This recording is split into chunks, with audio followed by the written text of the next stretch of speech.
Nous ferons un nouveau point évidemment sur ces inondations tout à l'heure à 7h30. On parle quand même d'événements là totalement historiques. 7h03 en Israël, Benjamin Netanyahou fait une mise au point sur la gestion de l'après-guerre à Gaza. Entretien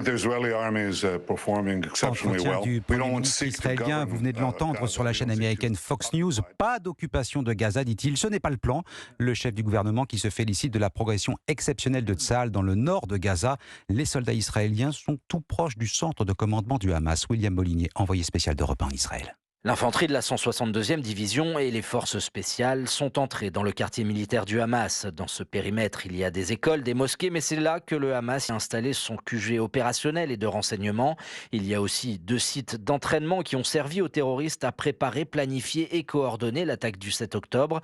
Selon le renseignement israélien, des armes y ont été cachées, tout droit sorties d'usines de production de munitions, roquettes, missiles anti-chars, drones. Les combats au sol sont féroces. 50 terroristes du Hamas ont été tués. Ils peuvent entendre le son tonitruant de nos tanks, qu'ils l'entendent d'en bas et ils tremblent de peur, a déclaré le ministre de la Défense israélien. Lors de leur progression, les militaires ont retrouvé des précieux documents de renseignement. Ils ont sécurisé un certain nombre de puits de tunnels. Selon des sources militaires, plusieurs groupes armés ont été localisés hier soir dans les sous-sols de l'hôpital Shifa. William Molinier, envoyé spécial d'Europe 1 en Israël.